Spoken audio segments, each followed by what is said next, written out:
Come spend a realistic night with us as parents to infant triplets and a 6-year-old and an 8-year-old.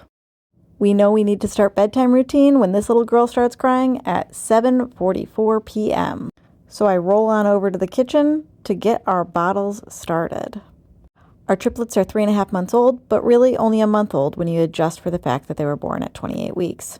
We worked hard to get them on a routine so that everyone gets ready for bed around 8 p.m. My husband takes charge of feeding while I read a bedtime story to the older boys. Once they're in bed, I come out and burp some babies and give them some love before I take our little boy to the dark nursery for some final sips before getting him to fall asleep. Baby boy is our best sleeper and out by 8:37 p.m. When I get back to the living room, this little girl is ready to party in her swaddle. I carry her around as I clean up the kitchen, which usually puts her to sleep. I take her to the nursery and she is asleep by 8:54 p.m.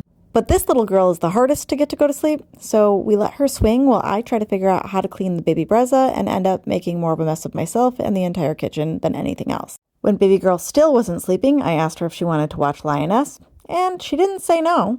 One of our dogs was absolutely annoyed that baby girl was still awake, but what are you gonna do?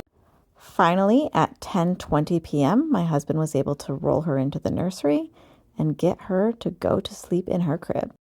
Baby girl slept till 2:24 a.m. when she was the first to wake up, so my husband grabbed her and brought her to our bed so that I could feed her.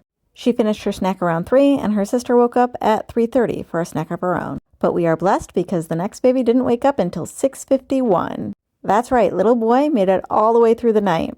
But when he woke up one of his sisters. Good morning. She was excited to start the day, and so was this little guy. Good morning. We headed to the kitchen and let our last little girl sleep while I made the bottles. But by the time our bottles were ready, so was our last little girl. Good morning. All in all, we're calling this a really successful night with the triplets.